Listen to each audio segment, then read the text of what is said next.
இதுதான் சவுதி கெசட்டினுடைய முன்பக்கத்தை பார்க்குறீங்க. அதில் அவங்க என்ன சொல்லியிருக்கிறாங்கன்னு கேட்டால், காசா மக்களுக்கு சவுதி அரேபியா வழங்கி இருக்கக்கூடிய உதவிகளுக்கு காசா மக்கள் நன்றி தெரிவிக்கிறார்கள் ஒரு பொம்பளை பேசுகிற ஒரு வீடியோவையும் போட்டு பின்னாடி சவுதி அரேபியா கொடுக்கிற அந்த பொருட்களுடைய சில காட்சிகளையும் போட்டு இந்த செய்தியை வெளியிட்டிருக்கிறார்கள். ஜெருசலத்தில் நம்முடைய மூன்றாவது புனிதத்தலம் இருக்கக்கூடிய நிலையில் அதை பாதுகாப்பதற்கு முயற்சி எடுக்க வேண்டியவர்கள், நாங்கள் காசா மக்களுக்கு உணவு கொடுத்து அந்த மக்கள் எங்களுக்கு தேங்க்ஸ் பண்ணினாங்க என்று சொல்லி ஒரு பெரிய கட்டுரையை எழுதி இருக்கிறாங்க.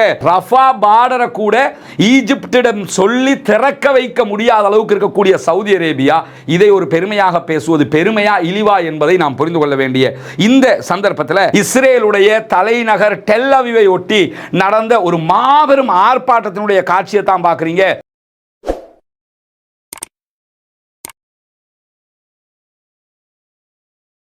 அன்பிற்கினிய சகோதர சகோதரிகளை நம் அனைவர் மீதும் ஏக இறைவனுடைய அமைதியும் கருணையும் உண்டாகட்டுமாக. அஸ்ஸலாமு அலைக்கும் வரஹ்மத்துல்லாஹி வபரகாத்துஹு. காசாவினுடைய இஸ்ரேலிய ஆக்கிரமிப்பு இராணுவத்தின் தாக்குதல்கள் தொடர்ந்தும் 693 நாட்களாக இன்றைக்கும் தொடர்ந்து நடைபெற்று வரக்கூடிய நேரத்தில் காசாவில் இதுவரைக்கும் 79,000 அப்பாவிகள் கொல்லப்பட்டிருக்கிறார்கள், ஷஹீதாகி இருக்கிறார்கள். அதே நேரத்தில் காசாவில் கிட்டத்தட்ட 1,53,000 சகோதரர்கள் படுகாயம் அடைந்திருக்கிறார்கள் என்கிறது காசாவினுடைய சுகாதார அமைச்சகம். இந்த சந்தர்ப்பத்திலும் தொடர்ந்தும் இஸ்ரேலிய ஆக்கிரமிப்பு இராணுவம் காசாவினுடைய அப்பாவிகள் மீதான தாக்குதல்களை நிறுத்தாமல் தொடர்ந்து கொண்டிருக்கக்கூடிய சூழல்ல கடந்த 24 மணி நேரங்களுக்குள்ளாக 59 அப்பாவிகள் காசாவுக்குள் கொல்லப்பட்டிருக்கிறார்கள், ஷஹீதாகி இருக்கிறார்கள். 200க்கும் மேற்பட்டவர்கள் படுகாயம் அடைந்திருக்கிறார்கள் என்கிற செய்திகளை நம்ம பார்க்க முடிகிறது. இந்த சந்தர்ப்பத்தில் இன்றைக்கு காசாவினுடைய சுகாதார அமைச்சகம் வெளியிட்டிருக்கக்கூடிய ஒரு அதிர்ச்சிகரமான செய்திகள்ல, இஸ்ரேல் காசா முழுவதும் ஒவ்வொரு நாளும் பாரிய குவாட் காப்டர் தாக்குதல்கள், ட்ரோன் தாக்குதல்கள், வான்வழி தாக்குதல்களை நடத்தி கொண்டிருக்கிறது. அதிலும் அண்மைய நாட்களாக ஒரு நாளைக்கு சராசரியாக 7 தொடக்கம் 10 ரோபோ அட்டாக்குகளை காசா மீது இஸ்ரேல் செய்து கொண்டிருக்கு. ரோபோ அட்டாக்னு எதை சொல்றாங்கன்னா குவாட் கேப்டர் அல்லது ட்ரோன் அட்டாக்கை தான் சொல்றாங்க. இந்த ட்ரோன்கள் மூலமாக 7 அல்லது 10 தாக்குதல்கள், மிக முக்கியமான தாக்குதல்களை இஸ்ரேல் காசா மீது நடத்துகிறது. ஒவ்வொரு ரோபோக்களும் ஒவ்வொரு ட்ரோன்களும் 7 டன் வெடிமருந்துகளை சுமந்து செல்கிறது. 7 டன்னா ஒரு நாளைக்கு 10 அட்டாக் பண்ணுவாங்கன்னா 70 டன் குண்டுகள், 70 டன் வெடிமருந்துகள் ஒரு நாளைக்கு காசா பகுதிகளில் வீசப்படுகிறது, போடப்படுகிறது. அப்பாவிகள் மீது கொன்று குவிப்பதற்காக இஸ்ரேல் இந்த தாக்குதல்களை நடத்துகிறது. 70 டன்கள் என்று சொன்னால் கிட்டத்தட்ட 70,000 கிலோகிராம் குண்டுகள் காசாவுக்குள் ஒரு நாளைக்கு போடப்பட்டு வருகிறது அண்மைய நாட்களில் என்கிற செய்திகளை நம்ம இன்னைக்கு அதிர்ச்சிகரமாக பார்க்க முடிகிறது. ஏன்னா காசாவினுடைய தாக்குதல்கள் தொடர்ந்தும் நடைபெற்று வருகிற நேரத்தில் இப்படியான அநியாயங்கள் நாம் வாழுகிற காலகட்டத்தில் நடந்து வருகிறது. பாலஸ்தீன மக்களுக்கு ஆதரவாகவும் இஸ்ரேலிய ஆக்கிரமிப்பு இராணுவத்திற்கு எதிராகவும் தொடர்ந்தும் அல்லாஹ்விடத்திலே கையேந்த மறந்து விடாதீர்கள். ஒரு நாளைக்கு 70,000 கிலோ வெடிமருந்துகள் காசாவிலே போடப்படுகிறது என்றால் கற்பனை கூட பண்ணி பார்க்க முடியாத அளவுக்கு உண்டான ஒரு அழிவை இஸ்ரேல் காசாவுக்குள் செய்து வருவதை நாம் இந்த இடத்துல பார்க்க முடிகிற அதே நேரத்தில் காசாவினுடைய மக்கள் தொகை அடர்த்தியாக இருக்கக்கூடிய காசாவினுடைய பகுதிகளில் ஒரு சதுர கிலோமீட்டருக்கு குறைந்த 60,000 பொதுமக்கள் இருக்கிறார்கள் என்கிறது காசாவினுடைய சுகாதார அமைச்சகம். தற்போது காசா சிட்டி மேல தான் இஸ்ரேல் கடுமையான தாக்குதல்களை நடத்துகிறது. காசாவில் இருக்கக்கூடிய மக்கள் நாங்கள் காசாவை விட்டு வெளியேற முடியாது என்று மிக திட்டவட்டமாக சொல்லிவிட்டார்கள். ஏன்னா நாங்க எங்க போனாலும் எங்களை கொல்லத்தான் போறீங்க, எனவே காசாவுக்குள்ளேயே நாங்க இருந்துடுறோம் என்று சொல்லி எங்களை என்ன செய்தாலும் நாங்கள் காசாவை விட்டு வெளியேற மாட்டோம் என்று விடாப்பிடியாக அந்த மக்கள் இருக்கக்கூடிய நேரத்தில் தான் காசா மக்கள் மீது ஒரு நாளைக்கு 70,000 கிலோ வெடிமருந்துகளை போட்டு தாக்குதல்களை நடத்துகிறது இஸ்ரேல் என்கிற இந்த செய்திகள் வெளியாகி இருக்கிறது. இப்படியான சூழல்ல நேற்றைய தினம் சவுதி அரேபியாவினுடைய சவுதி கெசட் வெளியிட்ட ஒரு செய்தியை பற்றியும் நாம் பார்க்க வேண்டும். ஏன் இந்த செய்தியை பற்றி பார்க்கணும்னா, என்ன மாதிரியான நேரத்தில் என்ன மாதிரியான ஒரு காரியத்தை சவுதி அரேபியா செய்கிறது என்பதை புரிந்து கொள்ள வேண்டியிருக்கிறது. ஏன்னா சவுதி அரேபியாவை பொறுத்தவரையில் ஜனநாயக ரீதியாக ஓட்டு போட்டு தலைவர்களை தேர்வு செய்கிற ஒரு நாடு அல்ல. அவங்க மன்னராட்சியை மேற்கொள்ளக்கூடிய ஒரு நாடு. அந்த நாடு அரசியல் செய்ய வேண்டிய எந்த தேவையும் இயற்கையாக கிடையாது. ஏன்னா அரசியல் பண்ணுறதுக்கு அடுத்த எலெக்ஷனில் வெல்லணுங்கிற தேவை இருந்தால் தானே அந்த அரசியல் பண்ணணும். எலெக்ஷனே இல்லைன்னும் போது எதுக்கு அந்த தேவைங்கிற கேள்வியும் எழக்கூடிய ஒரு நிலை இருக்கக்கூடிய சூழலில் ஒரு சீப் பாலிடிக்ஸ் சொல்லுவாங்கல்ல, கீழ்த்தரமான அரசியல் என்று பார்க்கப்படுகிற ஒரு வேலையை இன்றைக்கு சவுதி அரேபியா செய்திருப்பதை நம்ம பார்க்க முடியும்னா, சவுதி கெசட்டினுடைய செய்தி தொகுப்பை நீங்க இதுல பார்க்கலாம். இதுதான் சவுதி கெசட்டினுடைய முன்பக்கத்தை பார்க்கறீங்க.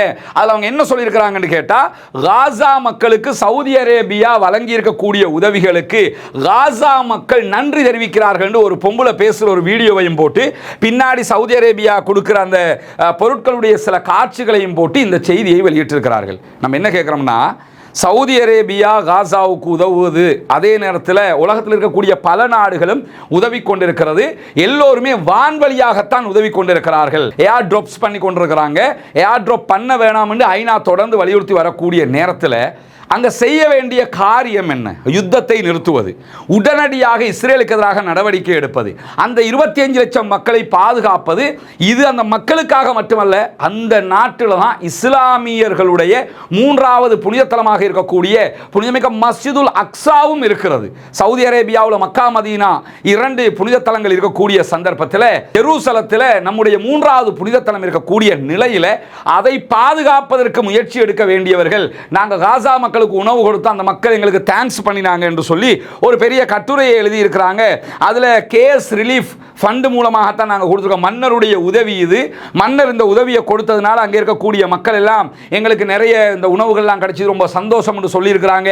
அது மட்டும் இல்லாமல் சவுதி அரேபியா 2007 கட்டித்தந்த ஒரு ஸ்கூலில் தான் நாங்கள் தங்கிக்கிட்டு இருக்கிறோம் என்றெல்லாம் அந்த மக்கள் சொல்கிறார்கள் அப்படின்னு சொல்லி ஒரு ஆர்கனைசேஷன் உதவி செஞ்சா அந்த உதவி செய்தவர்களுக்கு நன்றி தெரிவிப்பதற்காக ஒரு வீடியோ எடுத்து போடுவாங்கல்ல, அந்த மாதிரியான ஒரு வேலையை தற்போது சவுதி அரேபியா செய்து வருவதை நம்ம பார்க்க முடியும். எந்த நாடு எதை செய்யணும், எதை செஞ்சுக்கிட்டு இருக்குது என்கிறத நினைக்கும் போதுதான் மனவருத்தமாக இருக்கிறது. இந்த செய்தியை பார்த்து முடிய இதை சொல்ல வேண்டும் என்கிற ஒரு நிலை எடுத்த காரணத்தினால தான் இதையும் கொண்டு வந்து சொல்லியிருக்கிறோம். ஏன்னா இந்த சவுதி என்ன பண்ணுகிறது தெரியுமா என்று சொல்லக்கூடிய சகோதரர்கள் இதையாவது கொஞ்சம் பாருங்க. இந்த மாதிரி உணவுகளை சவுதியை விட கூடுதலாகவே மற்ற நாடுகள், அப்படி பார்த்தா ஜோர்தான் நிறைய ஏர் ட்ராப் பண்ணியிருக்கிறாங்க. ஜோர்தான் தான் கொண்டு போட்டுக்கிட்டே இருக்கிறாங்க. ஆனால் அதை செய்ய வேணாம்னு ஐநா சொல்லிக்கிட்டு இருக்குது. உணவு கொடுக்கிறது ரஃபா பார்டரை திறங்க, ரஃபா பார்டரை கூட ஈஜிப்திடம் சொல்லி திறக்க வைக்க முடியாத அளவுக்கு இருக்கக்கூடிய சவுதி அரேபியா இதை ஒரு பெருமையாக பேசுவது பெருமையா இழிவா என்பதை நாம் புரிந்து கொள்ள வேண்டிய இந்த சந்தர்ப்பத்தில் காசா மீதான யுத்தத்தை நிறுத்த கோரி இஸ்ரேல் முழுவதும் பாரிய ஆர்ப்பாட்டங்கள் நடைபெற்று வருகிறது. அதனுடைய காட்சிகளும் இன்றைக்கு வெளியாகி இருப்பதை நம்ம பார்க்க முடியும். இஸ்ரேலுடைய தலைநகர் டெல் அவிவை ஒட்டி நடந்த ஒரு மாபெரும் ஆர்ப்பாட்டத்தினுடைய காட்சியை தான் பார்க்குறீங்க. இலங்கையினுடைய முன்னாள் ஜனாதிபதி கோட்டாபே ராஜபக்ஷ வெளியேற்றப்பட்ட அன்றைக்கு என்ன மாதிரியான ஒரு போராட்ட களமாக கோல்ஃபேஸ் இருந்ததோ அதே நிலையை நீங்க இங்க பார்க்க முடியும். முழுவதுமாக நிரம்பி வழியக்கூடிய மக்கள் காசாவினுடைய யுத்தத்தை நிறுத்த வேண்டும், அங்கிருக்கக்கூடிய பணைய கைதிகளை மீட்டுக் கொண்டு வர வேண்டும் என்கிற கோரிக்கைகளை விடுத்து தான் இந்த ஆர்ப்பாட்டங்கள் நடத்தப்படுகிறது. இஸ்ரேல் முழுவதும் ஒவ்வொரு நாளும் இப்படி ஆயிரக்கணக்கான மக்கள் திரண்டு ஆர்ப்பாட்டங்களில் ஈடுபட்டு வரக்கூடிய சந்தர்ப்பத்தில் ஐடிஎஃபினுடைய இஸ்ரேலி டிஃபென்ஸ் போர்சஸினுடைய மிக முக்கியமான ஒரு அதிகாரி தன்னுடைய பதவியை ராஜினாமா செய்திருக்கிறார் என்கிற செய்திகளை இன்றைக்கு இஸ்ரேலி ஹயோம் உள்ளிட்ட இஸ்ரேலுடைய ஊடகங்கள் வெளியிட்டிருக்கின்றன. குறிப்பாக ஹரேட்ஸ் வெளியிட்டிருக்கக்கூடிய செய்திகளில் சட்டவிரோதம் என்றால் என்னவென்பது எங்களுக்கு தெரியும். ராஜினாமா செய்திருக்கக்கூடிய அதிகாரி சொல்றாரு, எது சட்டவிரோதம் எது சட்டவிரோதம் இல்லை என்பதெல்லாம் எங்களுக்கு தெரியும். காசாவில் நடக்கக்கூடிய தற்போதைய யுத்தம் சட்டவிரோதமான ஒரு யுத்தம், சர்வதேச விதிமுறைகளை மீறிய ஒரு யுத்தம். காசாவில் கித்தியோன் படைப்பிரிவு, அதாவது இப்போ நடக்கக்கூடிய அட்டாக்கு அவங்க கித்தியோன் ஃபர்ஸ்ட் வச்சிருந்தாங்க, இப்போ காசா அட்டாக்கு கித்தியோன் 2 வச்சிருக்கிறாங்க. கித்தியோன் 2 எங்கேயும் சொல்ல மாட்டாங்க. ஏன்னா கித்தியோன் 2 என்கிற பேரில் இந்த வாட்டி யுத்தம் பண்ணினா ஏற்கனவே பெஞ்சமின் நெத்தன்யாவுக்கு அரெஸ்ட் வாரண்ட் இருக்கிறதுனால அது பெரிய பாதிப்புகளை உண்டாக்கும்ங்கிறதுனால கித்தியோன் 2 அவங்க இந்த வாட்டி சொல்றது கிடையாது. ஆனால் கித்தியோன் 2 தான் இப்போ பண்ணிக்கிட்டு இருக்கிறாங்க. அந்த அட்டாக்கு பேர் அது. இந்த கித்தியோன் படைப்பிரிவுகளுடைய தாக்குதல்களில் நிறைய டேங்குகள் உள்ளே அனுப்பப்பட்டு அப்பாவிகள் மீது தாக்குதல்கள் நடத்தப்படுகிறது. இதையெல்லாம் பார்க்கும்போது நான் ராஜினாமா செய்ய வேண்டும் என்று முடிவெடுத்து விட்டேன். பெரும்பான்மையை பிரதிநிதித்துவப்படுத்தாத ஒரு தீவிரவாத பயங்கரவாத குழுவால் இயக்கப்படுகிற ஒரு யுத்தத்தை நாம் செய்து கொண்டிருக்கிறோம் அப்படின்னு சொல்லி தன்னுடைய ராஜினாமா செய்திகளில் விஷயங்களை சொல்லிட்டு அதனால தான் நான் ஐடிஎஃப் விட்டு வெளியே போறேன் அப்படிங்கிறாரு. நான் ஏன் ராஜினாமா பண்றேன்னா, நாட்டினுடைய பெரும்பான்மையான மக்கள் யுத்தத்தை நிறுத்த சொல்றாங்க.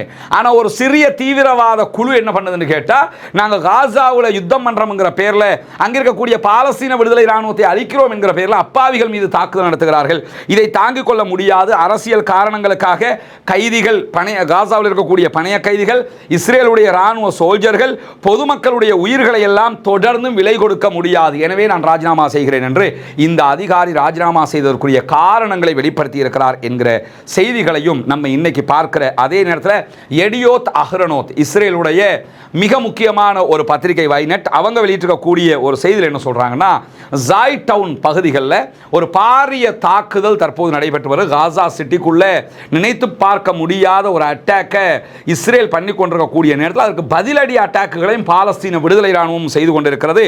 இந்த பதிலடி தாக்குதல்களில் இஸ்ரேலிய ஆக்கிரமிப்பு ராணுவத்தினுடைய கவச படை பிரிவு இருக்கிறாங்களா இல்லை, மெர்காவா டேங்கை கொண்டு போற படைப்பிரிவு, இந்த படைப்பிரிவினுடைய துணை தளபதியை பாலஸ்தீன விடுதலை ராணுவம் குறிவைத்து அட்டாக் பண்ணி இருக்கிறாங்க.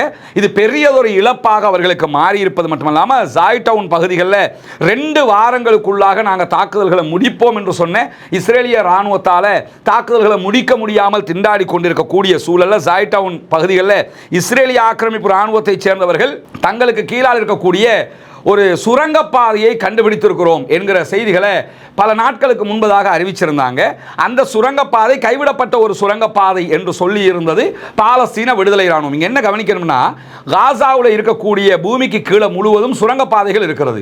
இந்த சுரங்கப்பாதைகள் ஒன்றோடு ஒன்று ஜாயிண்டாக இருக்கக்கூடிய சுரங்கப்பாதைகள் என்றுதான் சர்வதேசம் முழுவதும் பேசப்படுகிறது. ஆனால் ஒரு ஷாக்கான விவகாரம் என்னன்னா, ஒரு சுரங்கப்பாதையை கண்டுபிடித்ததாக இஸ்ரேல் சொல்லி அந்த சுரங்கப்பாதையில் ஒரு குறிப்பிட்ட தூரம் ஒரு 250-300 மீட்டர் போனாங்கன்னா அதை தாண்டி போறதுக்கு எந்த பாதைகளும் இல்லாத ஒரு நிலை அவர்களுக்கு உண்டாகி விடுகிறது. காரணம் என்னன்னா, அதை தாண்டி போகும்போது அதை கைவிட்டுட்டு போயிட்டாங்கன்னா பாலஸ்தீன விடுதலை அமைப்பு முழுவதுமாக அதை துண்டிச்சுட்டு போயிடுறாங்க. வேற எந்த சுரங்க பாதைகளோடும் தொடர்பு இல்லாமல் ஆக்கிடுறாங்க. அதை எப்படி பண்றாங்கிறது யாருக்கும் தெரியல. ஆனால் இந்த சுரங்கப்பாதை தான் ஏற்கனவே கைவிடப்பட்ட சுரங்கப்பாதையாக இஸ்ரேலாலே அறிவிக்கப்பட்டிருந்தது. அந்த சுரங்கப்பாதையை மீண்டும் தயார் செய்து அதன் வழியாக வந்து தான் தாக்குதல் நடத்தி இருக்கிறாங்க. அப்படின்னா என்ன அர்த்தம்னு கேட்டா, ஒரு சுரங்கப்பாதையை அழிப்பதற்கு தெரிகிற பாலஸ்தீன விடுதலை ராணுவத்திற்கு யுத்த காலத்திலேயே மீண்டும் அதை உண்டாக்கி அதனோடு ஜாயிண்ட் பண்ணி அதுக்கு அதே வழியாக வந்து தாக்குதல் நடத்துவதற்குரிய உக்தியை அவர்கள் மிக தெளிவாக கையாண்டு வருகிறார்கள். அந்த அடிப்படையில் தான் ஜாய் டவுன் பகுதிகளில் இந்த தாக்குதல் நடத்தப்பட்டிருக்கிறது. எனவே பாலஸ்தீன விடுதலை அமைப்பினுடைய தாக்குதல்களை எதிர்கொள்ள முடியாமல் அவர்களுடைய திறமைகளை கண்டு இஸ்ரேலிய ஆக்கிரமிப்பு ராணுவம் அதிர்ச்சி அடைகிறது என்கிறது எடியோத் அஹ்ரோனோத் என்கிற இஸ்ரேலிய பத்திரிகை என்கிற செய்திகளையும் இன்றைக்கு பார்க்கிற அதே நேரத்தில் பிரித்தானியா இன்றைக்கு ஒரு முக்கியமான காரியத்தை பண்ணியிருக்கிறாங்க. நமக்கு தெரியும், இந்த பாலஸ்தீன விவகாரத்தில் இவ்வளவு பிரச்சனைக்கு காரணமே பிரிட்டன் தான். 2ஆம் உலக மகா யுத்தத்தில் இவங்க தான் பாலஸ்தீன நாட்டுக்குள்ளே இஸ்ரேலுங்கிற ஒரு நாட்டை உண்டாக்கி இவ்வளவு பெரிய பிரச்சனையை உண்டாக்கியதே பிரித்தானியா தான். இந்த பிரித்தானியா தற்போது களம் மாறி இருக்கிறது. ஆஸ்திரேலியாவினுடைய நிலை மாறி இருக்கிறது, நார்வேயினுடைய நிலை மாறிவிட்டது, ஸ்பெயினுடைய நிலை மாறிவிட்டது, இத்தாலி திரும்பி பார்க்கிறது. இப்படி ஐரோப்பாவினுடைய பல நாடுகளிலும் பாலஸ்தீன ஆதரவு பேரியக்கங்கள் உருப்பெற்று பாலஸ்தீனத்தை தனிநாடாக அங்கீகரிக்கணும் என்கிற நிலைகள் எல்லா நாடுகளிலும் உருப்பெற்று வரக்கூடிய சூழல்ல தான் இப்பொழுது பிரித்தானியாவிலும் அதே அழுத்தம் உருவாகி இருக்கு. பிரித்தானியாவுடைய பிரதமர் ஸ்டாமருக்கு நகர முடியாத அளவுக்கு அழுத்தங்கள் ஏற்பட்ட சூழல்ல தான் காசாவில் தொடர்ந்து இஸ்ரேல் யுத்தத்தை செய்தால் செப்டம்பர் மாதம் நாங்களும் பாலஸ்தீனத்தை தனிநாடாக அங்கீகரித்து விடுவோம் என்கிற எச்சரிக்கையை கூட ஸ்டாமர் விடுத்திருந்தார். ஆனால் அதையும் மீறி காசாவில் தொடர்ந்து இஸ்ரேல் தாக்குதல்களை நடத்தி வருகிற போது இன்றைக்கு என்ன பண்ணியிருக்கிறாங்கன்னா, பிரித்தானியா ஒரு வரலாற்று முடிவை எடுத்திருக்கிறார்கள். அது என்ன ஒரு முக்கியமான முடிவுன்னா, வரலாற்றில் முதல் தடவையாக எக்காரணம் கொண்டும் எதிர்வருகிற செப்டம்பர் மாதம் பிரித்தானியாவில் நடைபெறுகிற உலகின் மிக பிரம்மாண்டமான ஆயுத கண்காட்சியில் இஸ்ரேலுடைய அதிகாரிகளோ இஸ்ரேலுடைய நிறுவனங்களோ பங்கெடுக்க கூடாது என்கிற தடை விதிக்கப்பட்டிருக்கிறது. பிரித்தானியாவில் உலகத்தில் மிகப்பெரிய ராணுவ கண்காட்சிகளில் ஒன்று நடைபெறும் செப்டம்பர் மாதம் நடைபெறுகிற கண்காட்சி. அந்த கண்காட்சியில் பல நாடுகள் கலந்து கொள்ளும், குறிப்பாக இஸ்ரேல் கலந்து கொள்வாங்க. இஸ்ரேலுடைய தொழில்நுட்ப வல்லுநர்கள், இஸ்ரேலுடைய அதிகாரிகள், ராணுவ தளபதிகள் என்று பல பேரும் கலந்து கொள்வார்கள். அவங்களுடைய கண்டுபிடிப்புகள், அவருடைய ஆயுதங்களை காட்சிப்படுத்துவாங்க. இந்த காட்சிப்படுத்தலுக்கு எதிர்வருகிற செப்டம்பர் மாதம் நாங்கள் அவர்களுக்கு ஒரு குறிப்பிட்ட அனுமதியை தான் கொடுப்போம்னு மே மாதமே பிரித்தானியா அறிவிச்சிருந்தாலும் இப்பொழுது எந்த அனுமதியும் அவர்களுக்கு கிடையாது, உள்ளே நுழையக்கூடாது என்கிற தடையை விதித்திருக்கிறார்கள் என்பது இவர்களுக்கு ஏற்பட்டிருக்கக்கூடிய, இஸ்ரேலுக்கு ஏற்பட்டிருக்கக்கூடிய மிக பெரும் அவமானமாக, இழிவாக இருக்கக்கூடியதை நம்ம பார்க்க முடியும். இஸ்ரேல் வெளியிட்டிருக்கக்கூடிய அறிக்கையிலே என்ன சொல்றாங்கன்னு சொன்னா, இது மிக பெரும் அவமானமாக மாறி இருக்கிறது, எங்களை நீங்கள் தடுத்திருக்க கூடாது என்று சொல்லி ரொம்ப அழுது புலம்பி இருக்கக்கூடிய செய்திகளும் வெளியாகி இருக்கக்கூடிய சூழல்ல தான் இன்றைக்கும் ஸ்பெயினுடைய வெளிவிவகார அமைச்சர் ஒரு முக்கியமான அறிவிப்பை விடுத்திருக்கிறார். ஐரோப்பா நாடுகளிலேயே ரொம்ப முந்தி கொண்டு வந்து பாலஸ்தீனத்திற்காக நின்றவர்கள் ஸ்பெயின். அவர்களுடைய அரசாங்கம் இன்றைக்கும் அவங்க வெளியிட்டிருக்கக்கூடிய ஒரு அறிக்கையில் என்ன சொல்றாங்கன்னா, இஸ்ரேலுக்கான ஆயுத விற்பனை தடையை நாங்கள் எதிர்வருகிற ஐரோப்பிய ஒன்றியத்தினுடைய கூட்டத்தில் கோரிக்கையாக விடுக்க இருக்கிறோம். காசாவினுடைய யுத்தம் நிறுத்தப்பட வேண்டும் என்பதற்கான திட்டத்தை நாங்கள் ஐரோப்பிய யூனியனுடைய கூட்டத்தில் முன்வைக்க இருக்கிறோம். அதே நேரத்தில் காசாவில் பஞ்சத்தை முடிவுக்கு கொண்டு வந்து அவசர நடவடிக்கைகள் எப்படியெல்லாம் எடுக்கணுங்கிற ஒரு பெரிய திட்டத்தையே நாங்கள் உருவாக்கி, இது அப்படியே ஐரோப்பிய யூனியனுக்கு நாங்கள் ஒப்படைப்போம். யூரோப்பிய யூனியன் இந்த முடிவுகளை செயல்படுத்த வேண்டும். சமாதானத்தை தடுக்கக்கூடிய இஸ்ரேலுக்கு எதிராக நீண்ட தடை பட்டியல் ஒன்றை தயாரித்திருக்கிறோம். குறிப்பாக இஸ்ரேலுக்கு ஐரோப்பாவில் இருந்து எந்த நாடுகளும் ஆயுத விற்பனை செய்வதற்கு இடமளிக்க கூடாது, ஆயுத விற்பனை செய்யக்கூடாது என்கிற தடையை நாங்கள் கோருவதற்கு தயாராக இருக்கிறோம். மத்திய கிழக்கில் அமைதி ஏற்பட வேண்டும் என்று சொன்னால் 2 நாடுகளுடைய தீர்வுதான் அதற்கான தீர்வு திட்டமாக இருக்கும் என்பதையும் நாங்கள் மீண்டும் வலியுறுத்துகிறோம் என்று சொல்லி இன்றைக்கு ஸ்பெயினுடைய வெளிவிவகார அமைச்சர் மிக தெளிவான ஒரு அறிக்கையில் தெரிவித்திருப்பதை நம்ம பார்க்க முடியும். இன்றைக்கு வெளியாக இருக்கக்கூடிய மிக முக்கியமான காசா பற்றிய செய்திகளைத்தான் இதிலே நாம் தெரிந்திருக்கிறோம். காசாவினுடைய யுத்தம் தொடர்ந்து வரக்கூடிய நேரத்தில் பாலஸ்தீன விடுதலை இராணுவம் தொடர்ந்தும் தங்களுடைய தாக்குதல்களை இஸ்ரேலிய ஆக்கிரமிப்பு இராணுவத்திற்கு எதிராக நடத்தி வருகிறார்கள். பாலஸ்தீன அப்பாவிகளுக்காக தொடர்ந்து அல்லாஹ்விடத்திலே கையேந்துகிற அதே நேரம் இஸ்ரேலிய ஆக்கிரமிப்பு இராணுவத்திற்கு எதிராக குனூத்து நாசிலாவை ஓத மறந்து விடாதீர்கள். நண்பர்களே, தாய்மார்களே என்கிற கோரிக்கைகளோடு பாலஸ்தீன மக்களுக்காக தொடர்ந்தும் ஜனநாயக ரீதியாக குரல் எழுப்புவோமாக. வாகிறது அல்ஹம்துலில்லாஹி ரப்பில் ஆலமீன்.